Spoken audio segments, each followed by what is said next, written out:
Greetings, dear ones. I am Kryon of Magnetic Service.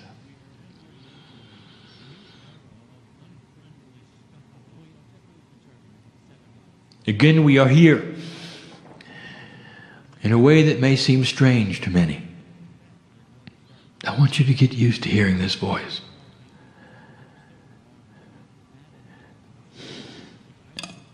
I want you to understand the reality that is here. You would ask yourself, human being, is this real? You might say, Kryon, I'm having a hard time believing that you're really channeling and that the voice comes from the other side of the veil. It's so difficult. If that's what you're saying today, human being, I will say, blessed are you. For these are honest words coming from one who is struggling to work out of the three-dimensional box. And what happens is that slowly, if you ask the right questions of your own self, of your own belief, of your own psyche, you start getting shown things you didn't expect. For if indeed it is a quantum experience on the other side of the veil, if indeed I am linearizing this conversation and presenting it to my partner, if this is true, this is a quantum experience. And that means that language is only a small part of it. That the audio that you would hear or the words that are seen on the page, such a small part of it. We have spoken of something called the third language. This third language, identified some time ago, is not a language in linearity, which is the third one. It is a language of the catalyst of the three. We use the three in numerology to represent a catalytic action number. That is to say that all of you have the ability to receive what is being given at a level which is quantum and not language, and not words on a page.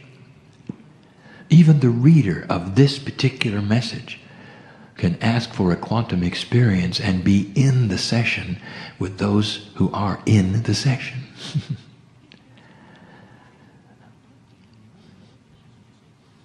Art and music. We've told you that they are quantum.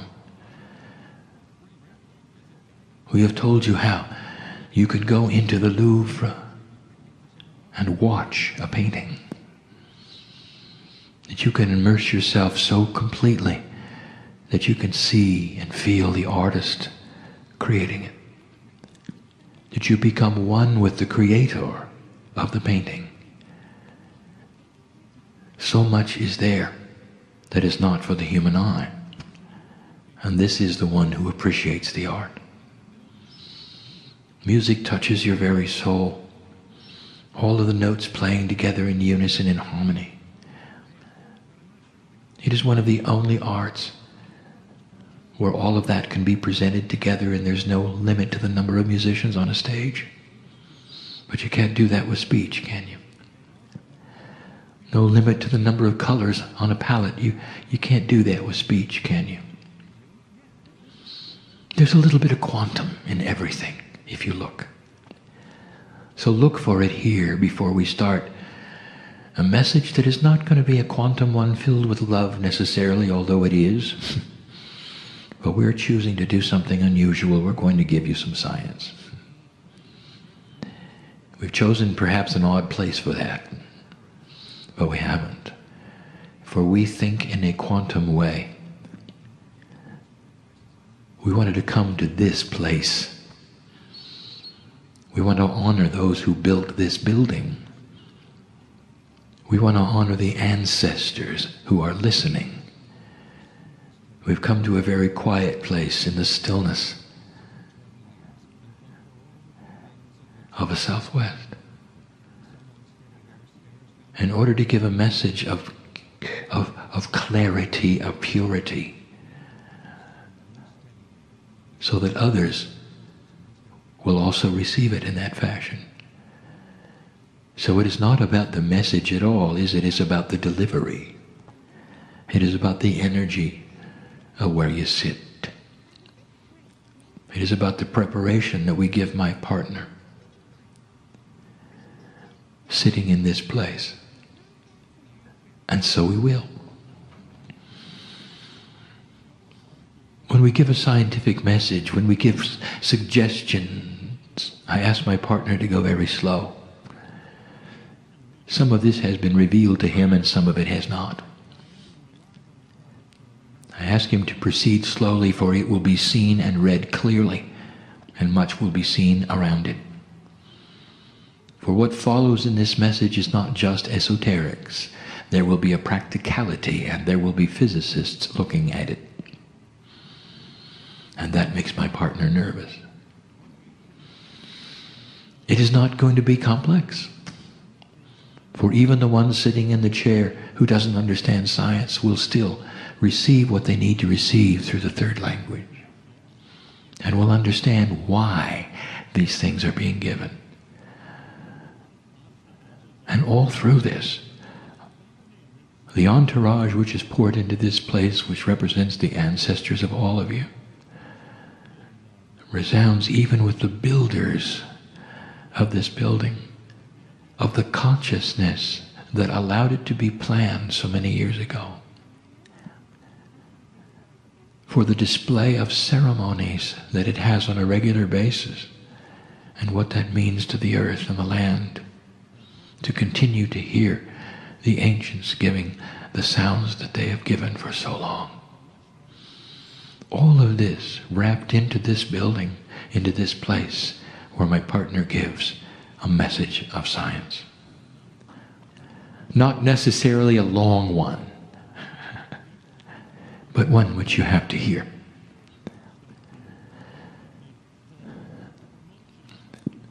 It's about the environment. And let us start with assurance. Let us review one more time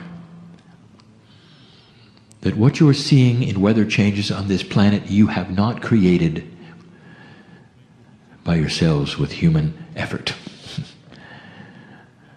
What you have called global warming is not global warming at all. And I say it again, it is part of a cycle that always was. The North Pole has melted several times and come back several times. It is a waxing and waning. The water evaporation cycle, it has been here before. It is here sooner than expected, and that is alarming. If you were to ask Gaia, the actual energy of Gaia right now, to come into this place, Gaia would give this message: humans have not caused this. Could it be any clearer? And I give you this information so there would be no alarm sounded of things that you would have to change drastically and dramatically. Now, at the same time I would say that, I would say this: there is a mandate to change your energy. What you put into the air is significant, for it is a hazard to your health. What you put into the air hurts humanity, not necessarily Gaia. Gaia is more resilient than you think. Gaia adjusts in ways you don't expect. Gaia takes care of Gaia. Clean up the air, and you will live longer. And that is one of the subjects of today. It's going to get colder. That's one of the subjects of today.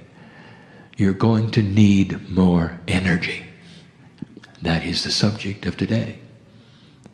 And we have given you the steps of creating energy easily. And we've given you advice in the past. And one of them we wish to revisit. For it's time for you to think out of the box of three-dimensional when it comes to some of the things that we have discussed with you. You think in a straight line. You don't think past necessarily certain things that you assume. At the same time I give you this information, I will also tell you that this particular information is already known on the planet. It is the way of it. We do not give you something that has not already occurred to a human being.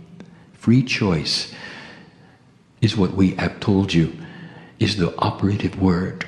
Even in science, this must have occurred, and a human being must have had a situation where they're actually aware before we will give you a message like this. And the reason we do it is because one human being aware sometimes could do nothing about it. But the thought is given. When these thoughts are given to humanity, they normally land on the planet in more than one place. That is to say, epiphanies of discovery happen all at once, usually 3 to 4 times, in order to assure that they will not be lost. And so I am going to add this voice. There is tremendous energy available from the earth for free. It is not free energy, for you have to build an extractor to get it. But it's everywhere. Absolutely everywhere. It is called geothermal energy. And it goes like this. Below your feet, not very far, not really. It's hot. Hot enough for you to drill down and create steam. If you can create steam through natural process of thermal energy of the planet, you can drive turbines and create electricity. That will create heat. There are other ways to create heat as well, using even the geothermal heat itself. You're fond of steam engines, and you've been using them very, very long time, and you continue to. Today's nuclear reactors are simply very, very expensive steam engines. For you heat water, you create steam, and you drive turbines. So we are giving you something to think about. For nuclear power, as good as it is not clean. There is a side effect. And you know what it is. For there are waste products which are dangerous, and you know this. As clean as it is, there is still something you have to dispose of. Geothermal, there is no thing you have to dispose of. But it is dangerous.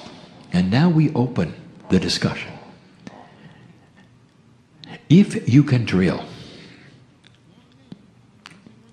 approximately 5 kilometers down, you will find enough heat.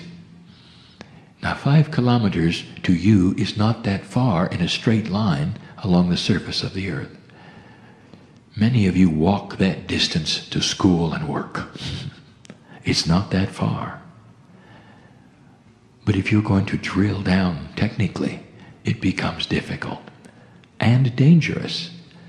Not just dangerous for the driller, but dangerous for the planet. On the way down through the crust of the earth to the 5 kilometer mark, you go through pockets that you might know are there, releasing gas perhaps, releasing fire perhaps, releasing water perhaps. If nothing else, sometimes you interrupt what we will call the integrity of the lubricant of the shale itself. And what I'm saying here is you might even advance the potential of an earthquake, all by drilling down only 5 kilometers. And so I'm going to give you the answer. And now I'm saying, think out of the box. All along you're thinking that you're going to drill down and put a pipe with water in it. What if I told you you only had to drill down a fraction of that distance, and you could find enough heat to boil? And you'd say, impossible. Oh, it exists over the hot spots of the earth, but you might know it doesn't exist in most of the places we're asking you to drill. Well, it will work if you don't use water. It's time to marry the highest technology that you have on the planet with things you didn't expect to marry them with. And this is thinking out of the box. This is becoming a little more quantum, seeing the entire picture instead of just seeing what you think it should be. There are solutions, and you know what they are, and they're elegant, that will boil at a fraction of the temperature that water will. And this is the answer. Learning to use those substances and those fluids and that chemistry into a geothermal machine that doesn't have to drill down 5 kilometers. How about 2? And we tell you this because you're going to need to do this. And if you do it, and if the advice is followed, you'll find that the timing and the synchronicity of discovery is at hand. That is to say, you will understand these things will fall together. You will get the steam engine, and it won't take 5 years to build, and it won't be dangerous, and you don't have to cover it with a shell. Much easier. It won't belch smoke. It won't pollute. And you don't have to worry about being next to it. And it'll drive electricity. And you're going to need to heat homes and businesses. Because eventually, it's going to get cold. That's number 1. We're going to give you one other invention. Now, this also has been presented on the planet. This has been thought of and not acted upon. This actually is not all that new. But I will tell you that there is a situation at hand where it was inappropriately purchased and pocketed. So I'm going to give it to you so that the public can see it, and anyone with synchronicity who listens to the message and reads the words will understand it. Even you sitting in the chairs will understand it. And the scientists and the physicists will then have to implement it.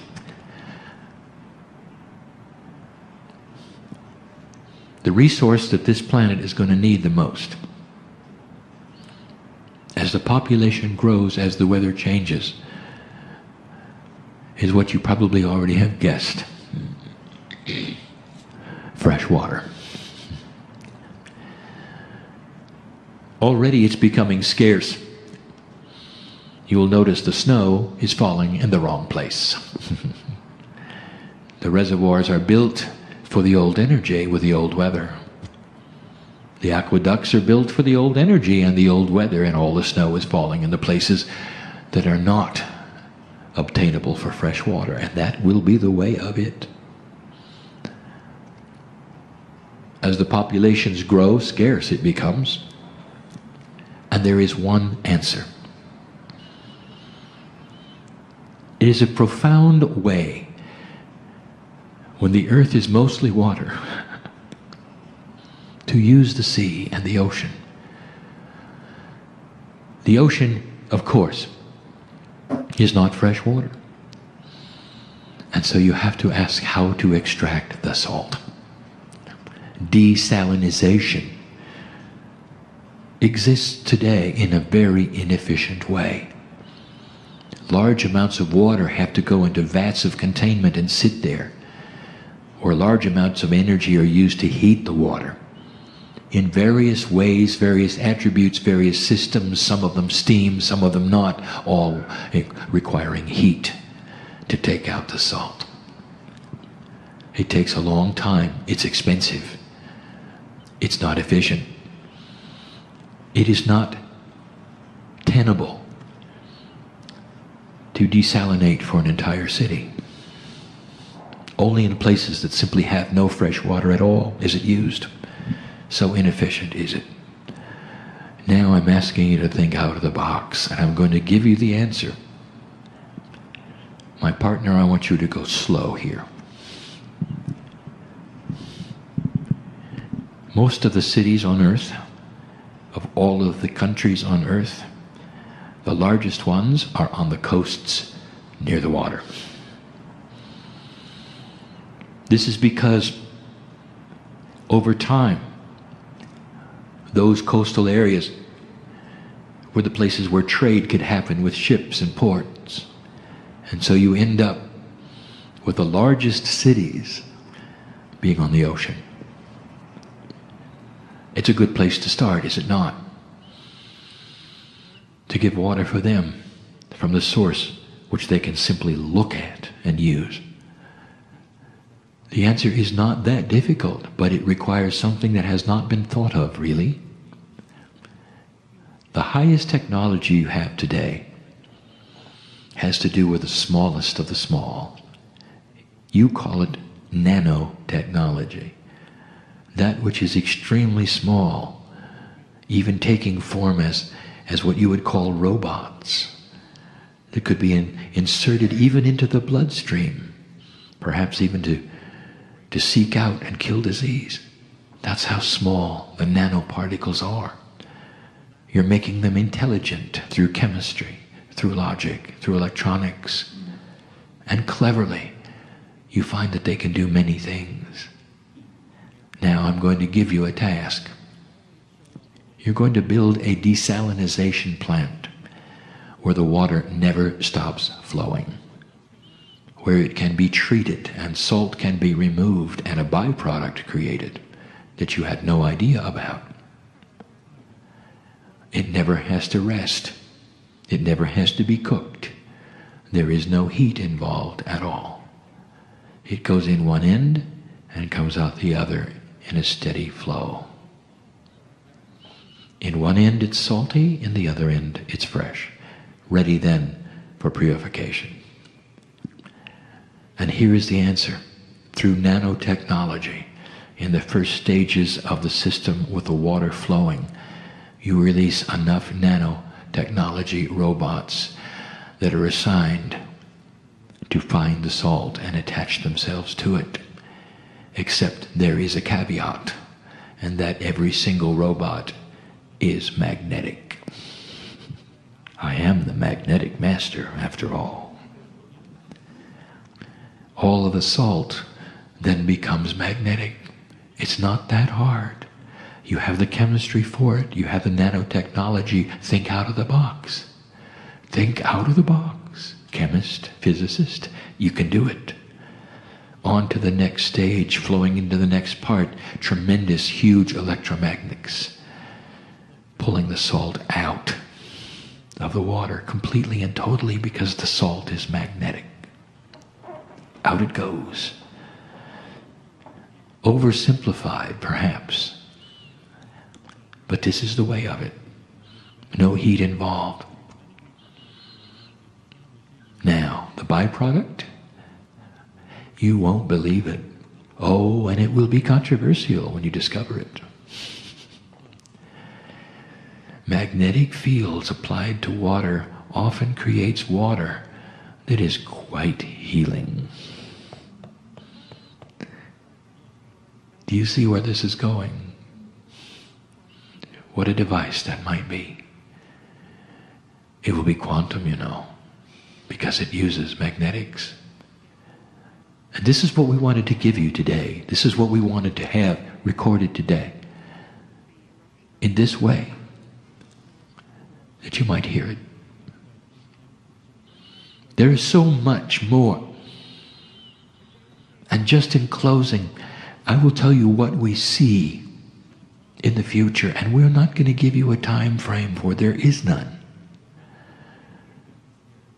This information I'm about to give you can be 2 generations away, maybe 3. But it all has to do with quantum invention. Physicists, listen, I'm going to give you something you already know is possible. It is another field of science that flies in the face of everything 3-dimensional you've ever learned. Humans are funny. Even in the highest math and geometry you have, everything is defined in a straight line. Everything defined in a straight line. A circle is an infinite number of straight lines. That's funny. It's almost as though a circle didn't exist in nature. And the human has to straight line it for it to exist. Interesting, isn't it? I'm just giving you the bias. Bubbles have always been around. They're beautiful, you know. They're natural, you know. The circle is a natural occurring event in space as well. What you don't know, and you may suspect, gravity and magnetism all bend. They don't go straight. They never have. What about light?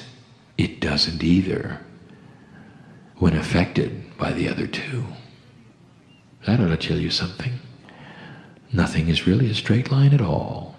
The only straight lines around are in the brains of the humans.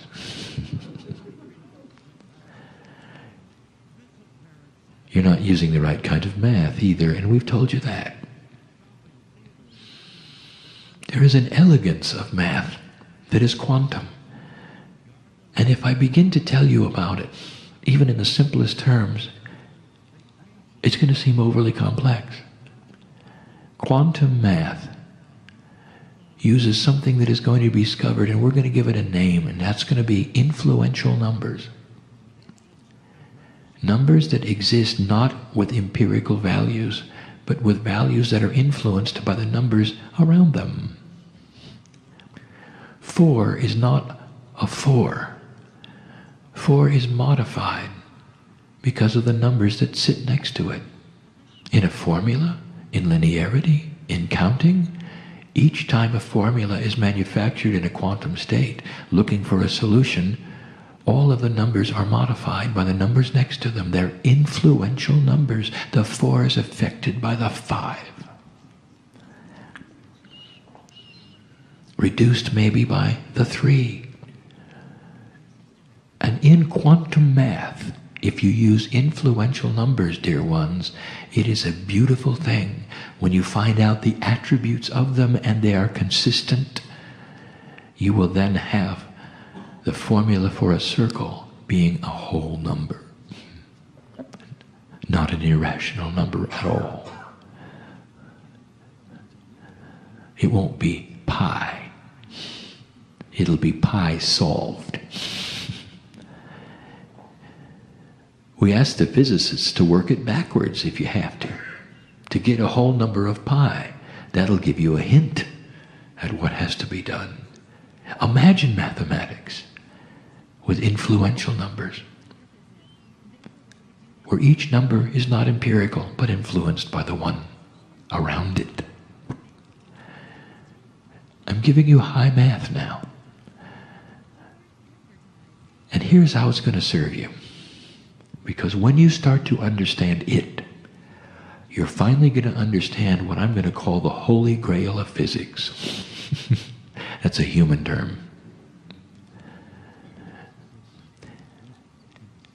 In your straight line thinking, in your bias, you have all of your 3D formulas, don't you? And when you look at the basis of physics, you talk about those things which have mass. And in those things which have mass, you've even figured out atomic structure and density, all those things. And you think they're static, don't you? You think there is a formula that is for everything.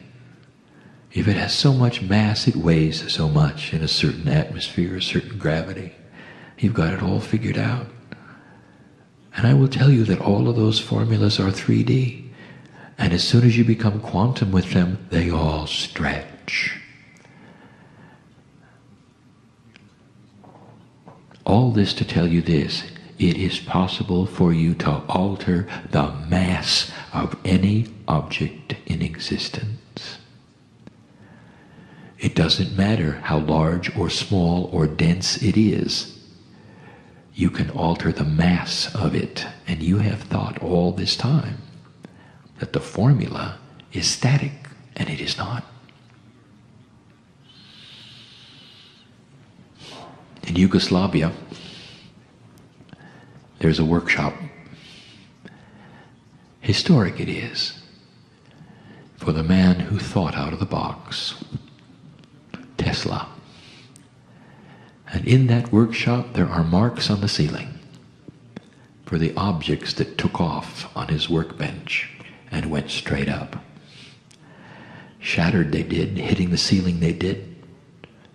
Nikolai was frustrated, for he had discovered massless objects and didn't know how.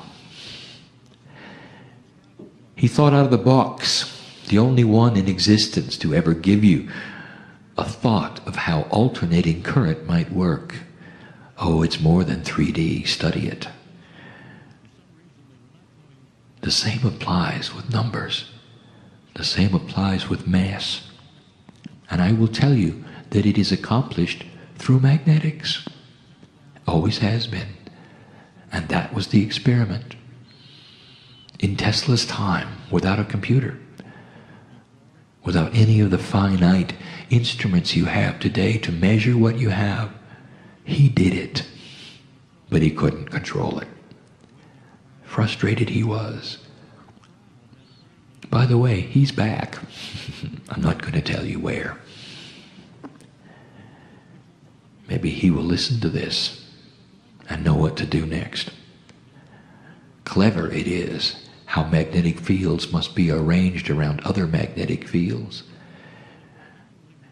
Even solutions that are magnetized to create fields within fields, sometimes at right angles, sometimes not, to give you a condition that will create a change in mass. None of these things are out of the purview of human development. How long it'll take? We don't know. That's up to you. But do you understand what it will change? That means that the things of science fiction are finally yours. What you call anti-gravity is simply an object without mass. It'll float, no matter how big. It's doable. It's in all of your science fiction movies. Maybe it's time to implement it. Kryon, why do you give us these things? And with this we close.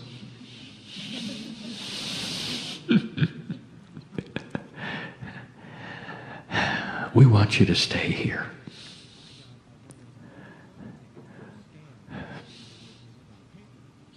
Give it in love. We want you to stay here. And you're not going to have much luck with that unless you start thinking quantum. Unless you start accelerating the inventions and put some of the politics out of the way.